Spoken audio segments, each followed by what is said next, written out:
basahaba bwe baatulange wali nabbi tolowooza nti banyumyanga mipiira oba byabufuzi wabula yabanga irimu bamuyonkangako ilmu si kunyumya gabooziboozi kabaka kyasinga obugagga kabira kyomuva abakyala balungi nga emirembe gyaffe bwegiri baba bakyali awo ne wajja omwami bamitanga Sulaiman al-Bayadi oyo sahaba yajjaawo Sulaiman al-Bayadi radiyallahu anhu wano mu hadithi bamukwese bagambye rajulun musajja mu riwaaya ezimu baga nti bamulengera nga ajja nga yeesansabaga halaktu ya rasulallah kuzikirira kwennyini nzikiridde mpeddewo nsanyeewo gombaka wa Allah yeesansabaga yeekuba empi ku bisambi bye bw'atakula mu nviiri bwe yeekuba kuba empi ku bisambi nabbi sallallahu alaihi wasallam n'amuwa attention ne basahaba abaaliwo nambuza munaffe obadde eki kwe kumugamba nti ngenze eri owewange ate nga tuli mulamanzaane emisana weewunya abantu bano tebali bamukozi asabtu ahli ngenze eri owewange kyokka nga tuli mulamanzaane kyekimazeewo era ekyo kiraga nti basahaba bo bwe yakulanga ensobi batyanga nnyo amazambi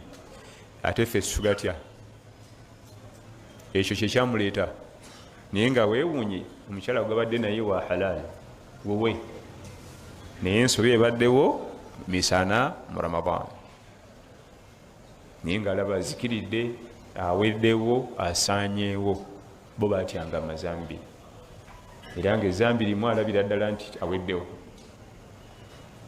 omuvubuka kukubira essimu ng'akubuuza ekibuuzo kimu nti nzikizibwa okuwasa omukyala ow'olubuto nga nkakasa nti lwange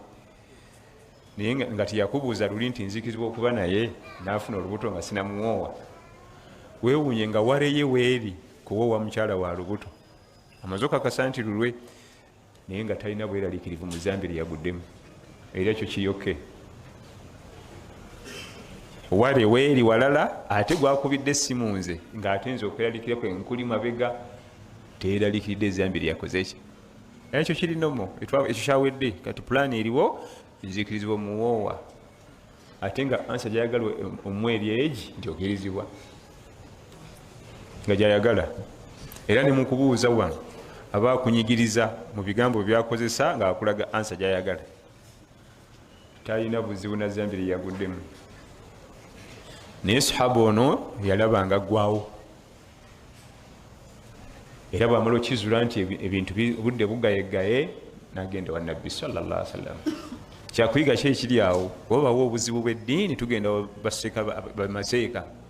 abasomesa baffe abayirimu so si kubuuza gwoliraanya kinoma kiramulwa kitya enagenda wa mukugu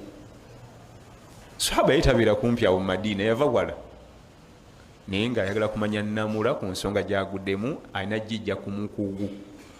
ne gye yali abeera walingayo baimaamu ababasaaza bazinyi baani basala nabo ku muzikiti yonna yabayitako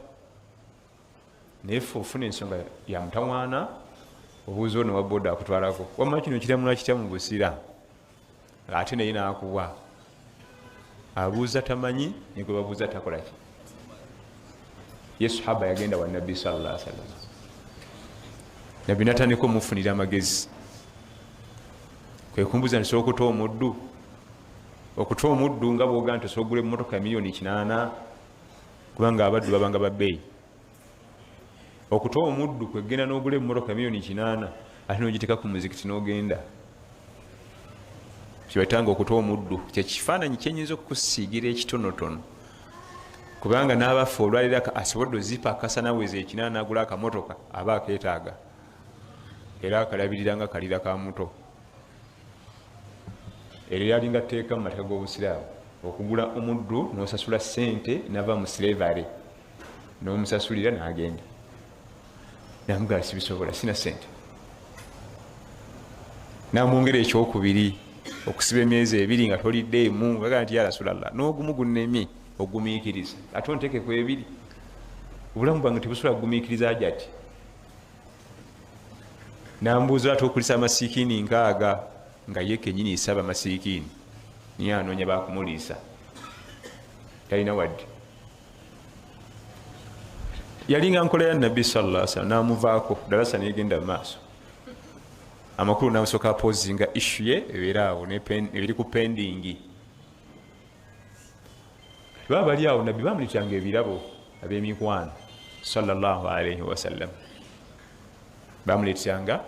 ebirabo ab'emikwano n'aba bamusomako ilmu bayambako Allah